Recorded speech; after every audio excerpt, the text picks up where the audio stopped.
Hello, my dears. Welcome back to In Circle with Claire Avelina. It has been a cool minute. I think just over a year since I recorded my last episode. Wow, so much has happened, and I am here in this current moment to reawaken the container of this creation, this circle, and also speak to the importance of trusting our own seasons. I think so often in our Western capitalist society, there can be this pressure of an reinforced expectation that culture puts on us that then we also consciously or subconsciously consent to, that makes us believe that we have to be constantly producing in order to validate our worth. And for those of us that share whatever our productions are via digital mediums, whether it's a podcast, social media, a blog, email, whatever, goodness, it's so easy to get into this really extreme, almost like screen addiction that then is also hand in hand with this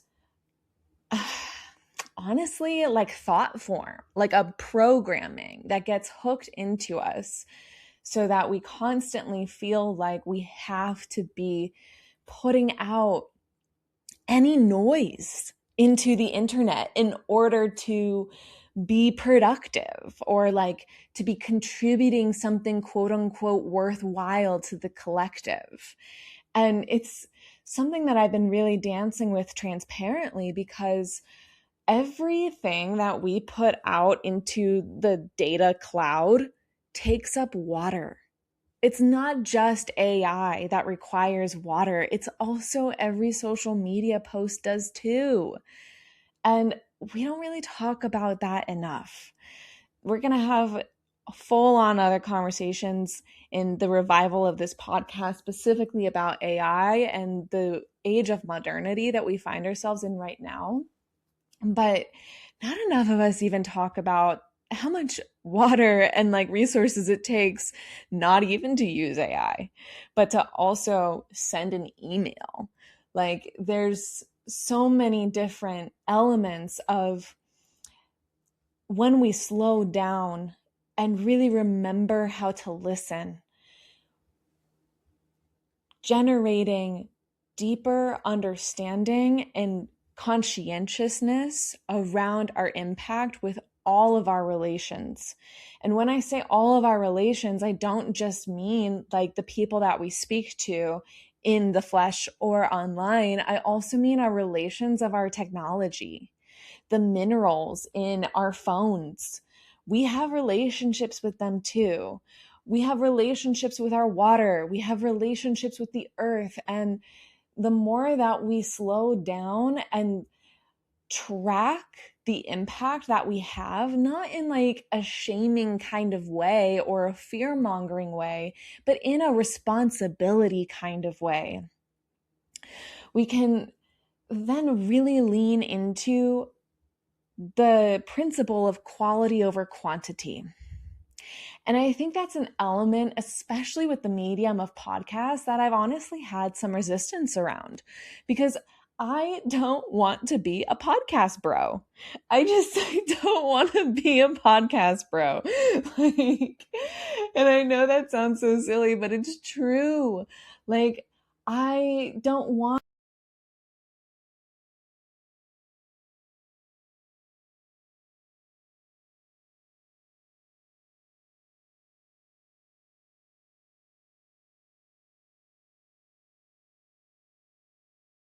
since I recorded my last episode. Wow, so much has happened. And I am here in this current moment to reawaken the container of this creation, this circle, and also speak to the importance of trusting our own seasons. I think so often in our Western capitalist society, there can be this pressure of an reinforced expectation that culture puts on us, that then we also consciously or subconsciously consent to, that makes us believe that we have to be constantly producing in order to validate our worth. And for those of us that share whatever our productions are via digital mediums, whether it's a podcast, social media, a blog, email, whatever. Goodness, it's so easy to get into this really extreme, almost like screen addiction, that then is also hand in hand with this honestly, like thought form, like a programming that gets hooked into us so that we constantly feel like we have to be putting out any noise into the internet in order to be productive, or like to be contributing something quote unquote worthwhile to the collective. And it's something that I've been really dancing with transparently, because everything that we put out into the data cloud takes up water. It's not just AI that requires water, it's also every social media post does too. And we don't really talk about that enough. We're going to have full on other conversations in the revival of this podcast, specifically about AI and the age of modernity that we find ourselves in right now. But not enough of us even talk about how much water and like resources it takes, not even to use AI, but to also send an email. Like there's so many different elements of when we slow down and really remember how to listen, generating deeper understanding and conscientiousness around our impact with all of our relations. And when I say all of our relations, I don't just mean like the people that we speak to in the flesh or online. I also mean our relations of our technology, the minerals in our phones. We have relationships with them too. We have relationships with our water. We have relationships with the earth. And the more that we slow down and track the impact that we have, not in like a shaming kind of way or a fear mongering way, but in a responsibility kind of way, we can then really lean into the principle of quality over quantity. And I think that's an element, especially with the medium of podcasts, that I've honestly had some resistance around, because I don't want to be a podcast bro. I don't want to be a podcast bro. Like, and I know that sounds so silly, but it's true. I don't want to play into a paradigm of posturing and egoic games of who has the best hot take opinions, who is the most dominating personality in a room, like an official podcast studio, even, and then beyond into the digital landscape. That's not what I'm interested in. I titled this podcast In Circle because I care about the circle of community that we weave through these mediums. Now, of course, the ultimate, deepest, juiciest gem of community and relationships is in the flesh. However, we are blessed with these technologies that allow us to really send out and pollinate our prayers far and wide beyond our immediate in person communities so that we can network and build the relationships and community nodes across the world of people that are really on the same frequency or similar. And I don't know about y'all, but looking at the greater landscape of where the world is at, we need each other Doesn't matter where each of us live, but we can be allies across the world when we really join in heart-centered conversation with each other. So I'm really excited to reawaken this podcast and open up awesome, juicy, like super innovative, and deeply refreshing conversations with guests and friends that I've been lining up. So I'm really excited for what's to come with that.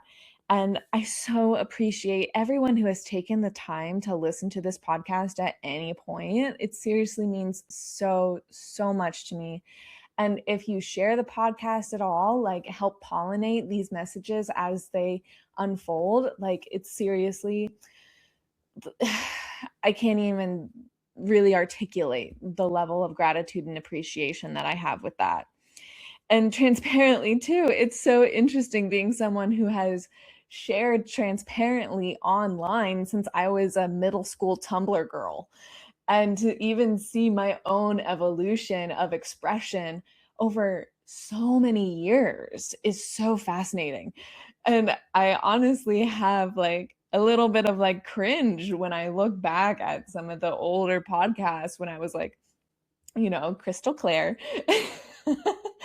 And sometimes I wonder, like, should I delete it, like totally start fresh?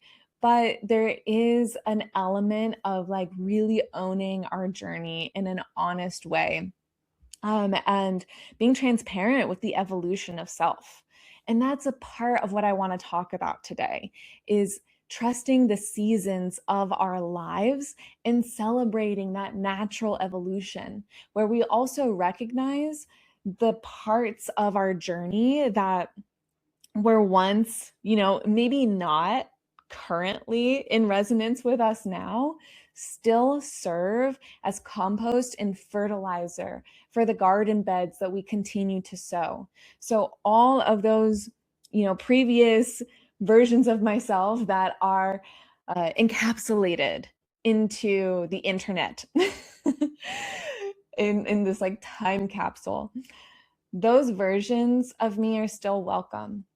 Those versions of me are still loved, even if now I am at a point of maturity where I would approach things differently, right? And that's, I think, a big part of this last season for me and my hiatus from this podcast is I have received so much from the therapeutic modality or methodology of internal family systems, otherwise known as parts work. And you'll hear me kind of integrate more of this understanding of, it's shortened and known as IFS, throughout my work in the world more, because I have just received so much power from this modality and really also gotten to establish a stronger fluency within my own internal landscape through that. And part of that, in the acceptance of our different seasons and evolutions through this internal family systems framework, recognizes that no part of us, past, present, future, is worthy of shame or criticism or not good enoughness, right? And all parts of us are welcome in the circle, welcome at the table. And that's actually how wholeness is really truly experienced. And again, speaking to the grander ecosystem that, especially in the digital landscapes we find ourselves in, there's so much posturing, egoic power plays of like this addiction to proving our worth by posturing our best face forward. And what I really want to feel and see in the world is more humanity, more authenticity, more honesty and humility of, hey, we're actually all humans. I don't care what your credentials are.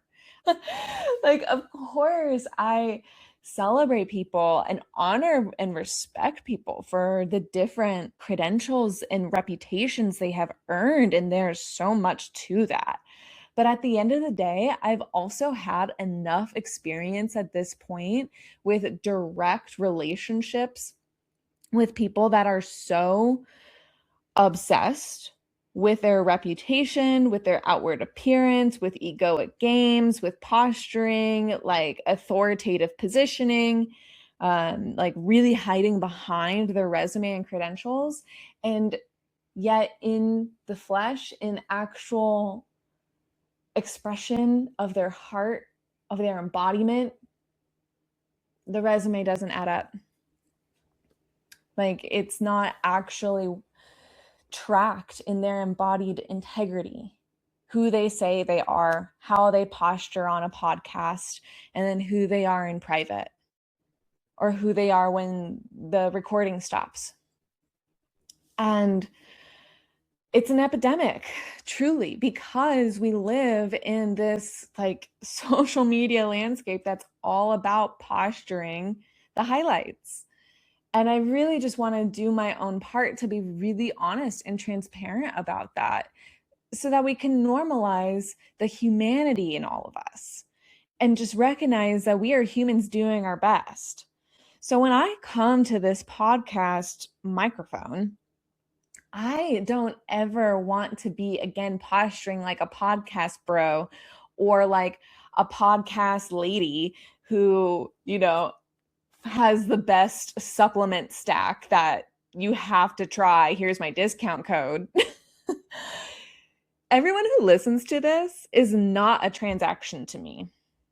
Everybody who engages with me, whether via email or social media or in person, comes to an event, whatever, you are not a transaction to me.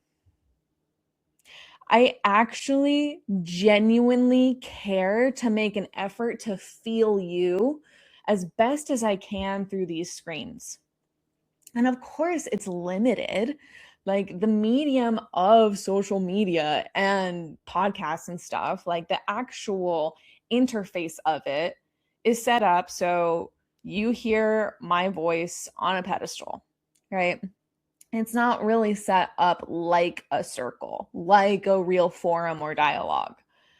But I really want to establish an invitation here, especially moving forward, that again, the reason why I call this podcast In Circle is because I want it to be a dialogue and I want to find ways that we can actually practice that.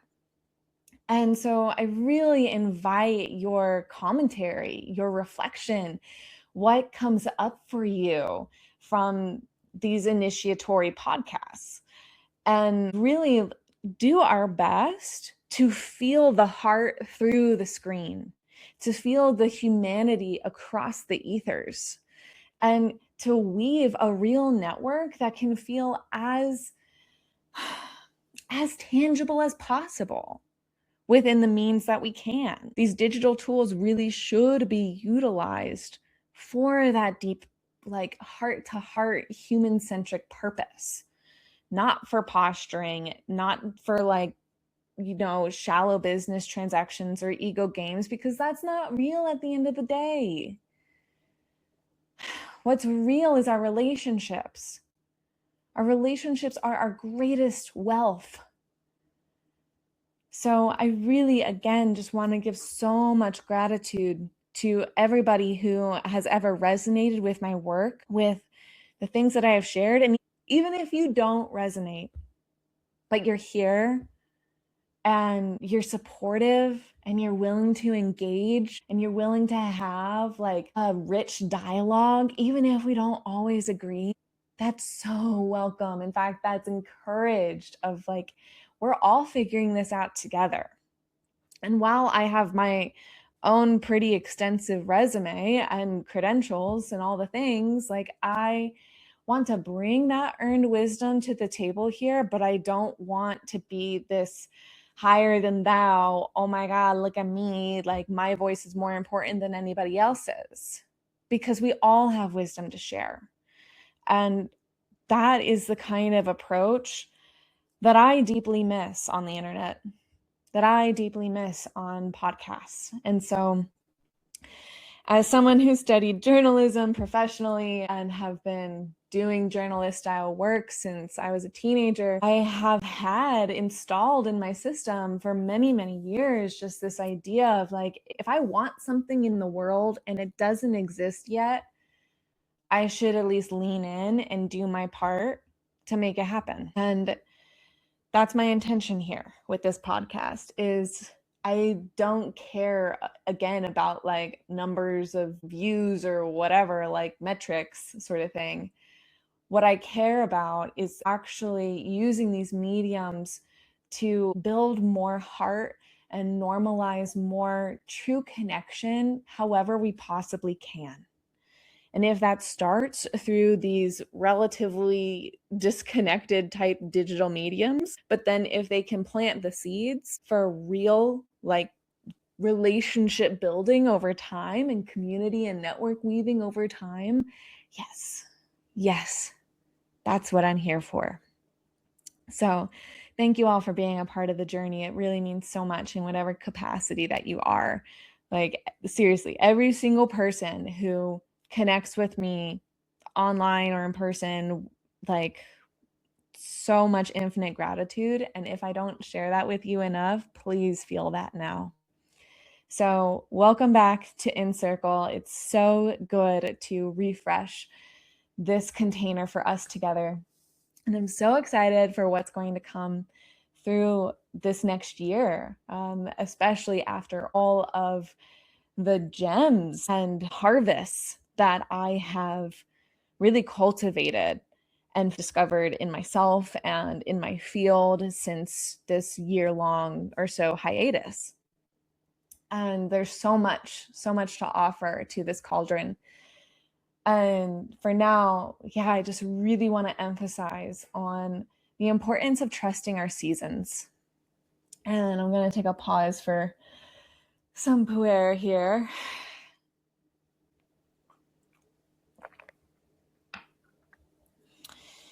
An element too that I want to invite folks in is, especially with the rest of the podcasts in this container moving forward, is I really want to lean more on the tonality of like tea time energy or a fireside chat, where I really want to invite you, wherever you are, however you're listening to this, to, if you can, make yourself a cup of tea and let yourself be feel like we're sharing tea together.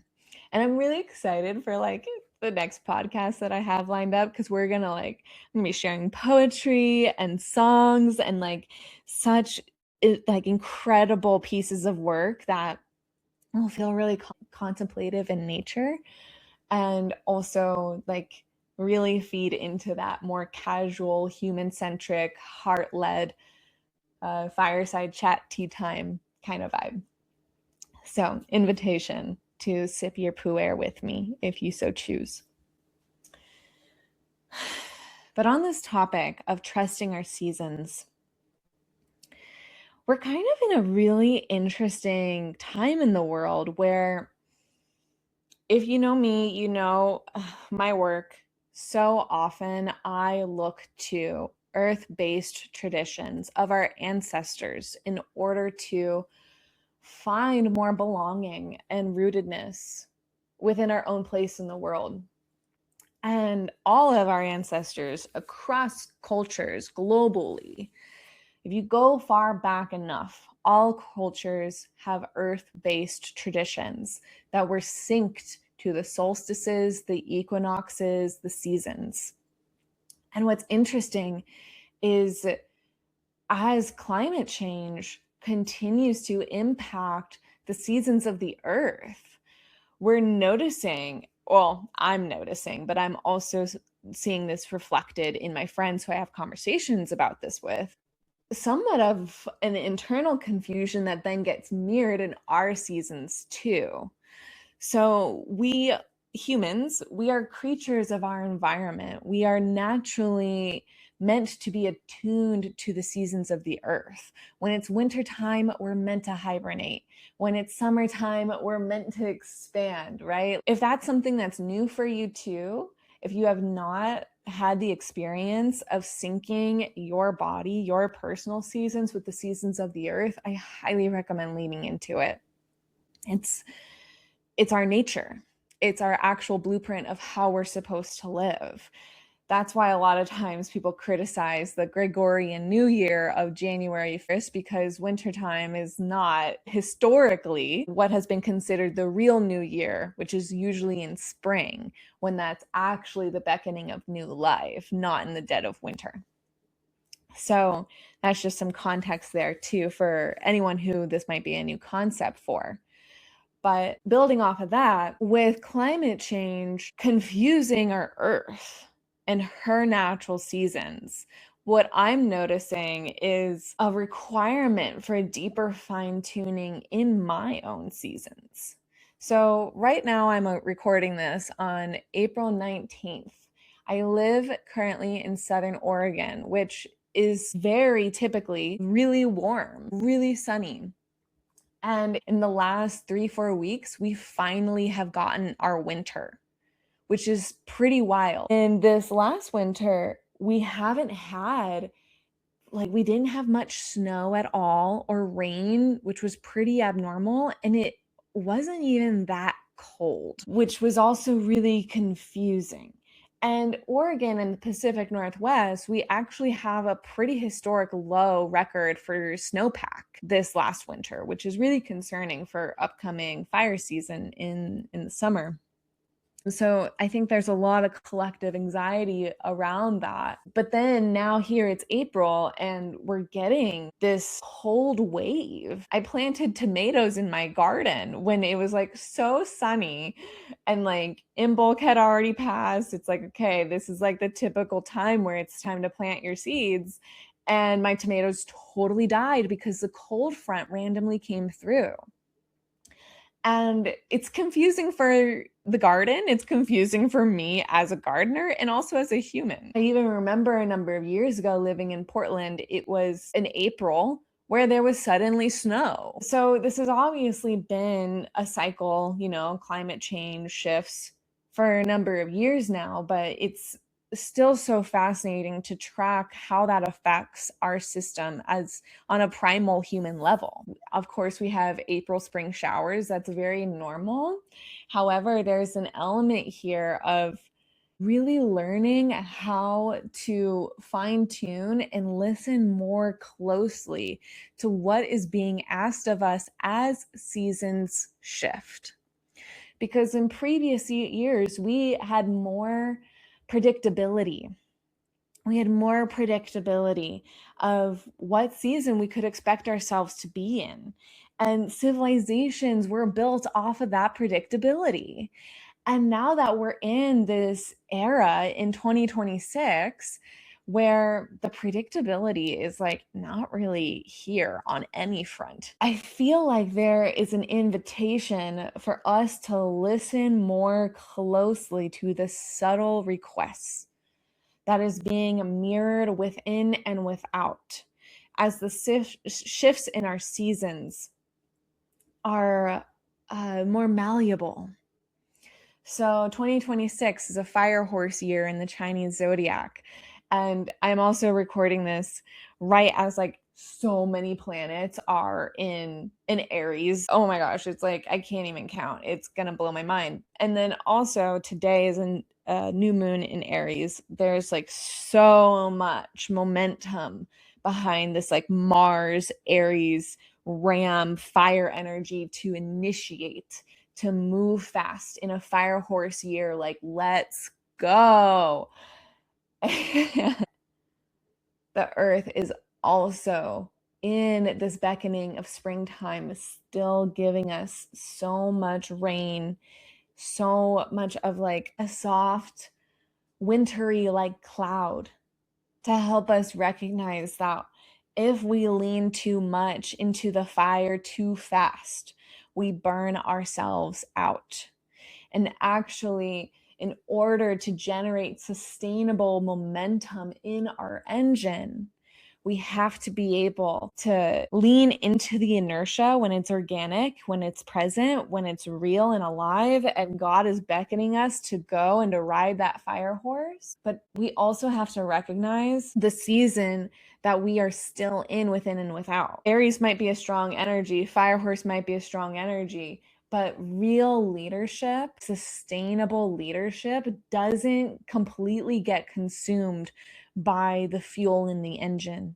And that typically would just lead to burnout, right? Like, trust the momentum, ride the inertia. However, flank it, complement it, find the moments of listening with the speaking. And at a certain point in our fine tuning of this through our own embodied practice, we can learn how to do that simultaneously. And I think that's a really necessary and very missed part of our current collective dialogue and popular behaviors we see in our culture right now. Because again, a lot of times it's just like people are loud. The noise out there is really, really loud. And there's not enough listening. And then there's not enough of a balance of both, of people who are practicing active, deep listening and precise speaking and articulation at the same time. And as I say that, I'm not saying that I'm perfect at it. It's a practice, but it's a practice that I think is worth speaking to. And remembering that in this fire horse year, with all of this Aries momentum and this springtime, old new year beckoning, Ostara, like, we feel the momentum, we feel that call, we feel that horn blowing for the warriors to rise, for change to happen. And the best change can only happen when we know how to listen along the way. And that also takes being attuned to the seasons within each one of us. So women, womb carriers, people who bleed, we have seasons every single month with our typical cycle, right? We have our own winter of menstruation leads into the follicular of spring and summer of ovulation, autumn of luteal. Like, we have our seasons. And what's actually fascinating too, if you don't know this, is that women's hormones can get severely disrupted and cause an aftermath of severe women's health issues if we override those seasons. So, for example, if women or people who bleed are overworking and drinking a ton of coffee, or really pushing their bodies with extreme workouts while they're menstruating, it can over time really create some long-standing harm for their health. And that's part of overriding our natural seasons. So we have, as women, as femmes, have our own natural seasons that are very visceral in our physical experience usually. So they're a little bit more easy to listen to if we quiet our mind and let our body speak a little bit louder. But we have to make an intentional choice there in our super loud culture in order to make that choice, make that active choice to let our body lead the way when it's time, and to let our mind that would otherwise have us in the overproduction mode all of the time take a back seat when it's time. And for our brothers out there, they have their own cycles too. But from my understanding, I'm not an expert on this. From my understanding, the male cycle, hormonal cycle, is within every 24 hours. So we all have our own seasons. We all have our own cycles too. And then, of course, then there's a mental and emotional landscape. We process different things. And as an emotional authority in human design, like, I know that so well when it comes to the seasons on the emotional landscape that we have to go through. Of course, everybody has a different relationship with their emotional and mental landscape.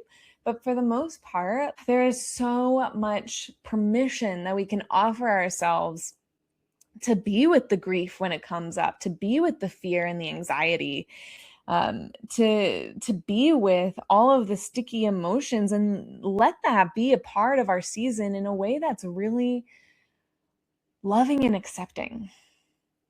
And I think that's a distortion of the new age spiritual scene, where it's love and light only. It's love and light bypassing. And if you feel anger, fear, grief, sadness, something's wrong with you.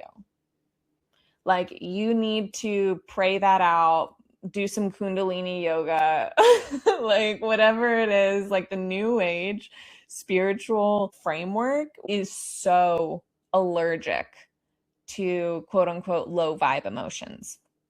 And what that actually does is really dangerous and really, really harmful, because when we bypass, dismiss, shame, or reject the parts of ourselves that feel these harder emotions, or parts of our inner seasons that feel really wintry, we actually cause more issues for ourselves relationally, mentally, emotionally, energetically, in our bodies. Because if we suppress, say, our grief or our anger, just as an example, it doesn't go away.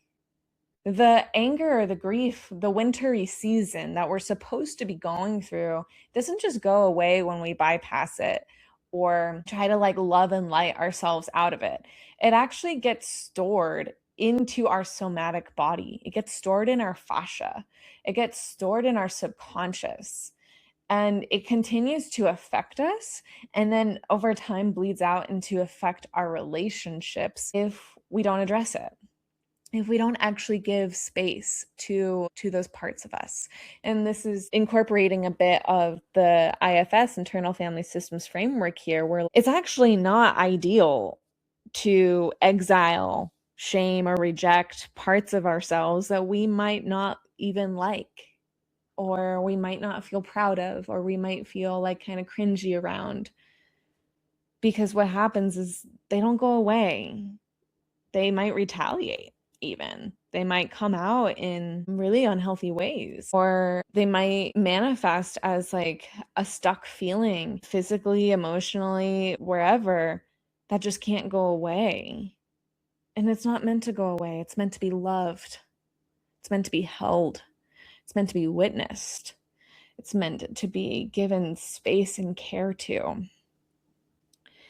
And that's the same with all parts of ourselves in the seasons that we find ourselves in. True growth and evolution isn't about bypassing or overriding our seasons. It's not saying like, oh, it's technically spring and all of these planets are in Aries and it's a fire horse year, and I have to override any sensations that I personally feel, whether because of my connection with the earth and her newfound spring winter, or some kind of process of grief or anger processing that I'm going through inside. Like, it's not about bypassing that. It's about holding both. It's about creating space for both to be present and to give adequate care for all of those parts, and to feed all of those parts exactly what they need. Maybe the part of you that feels that really strong momentum needs to go for a run, needs to get that out, or make some moves of like reawakening a podcast. Or at the same time, the part of you that's like still processing disappointment, something a little bit sticky, she deserves space too.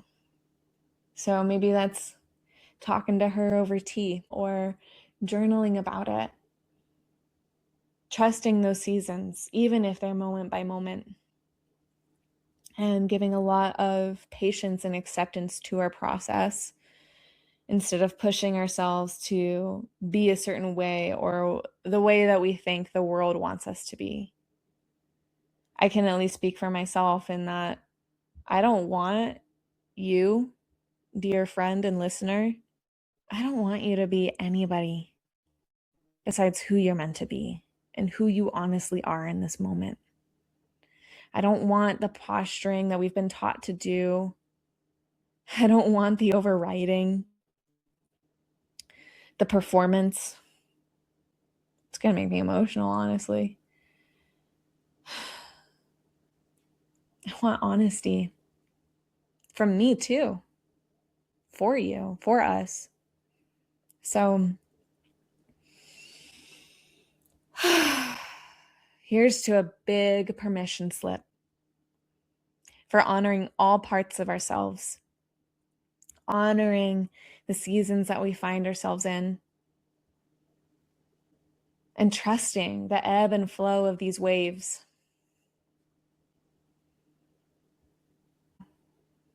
Trusting the unfolding too of the intelligence of our gardens, of the earth, and how that reflects inside each one of us too.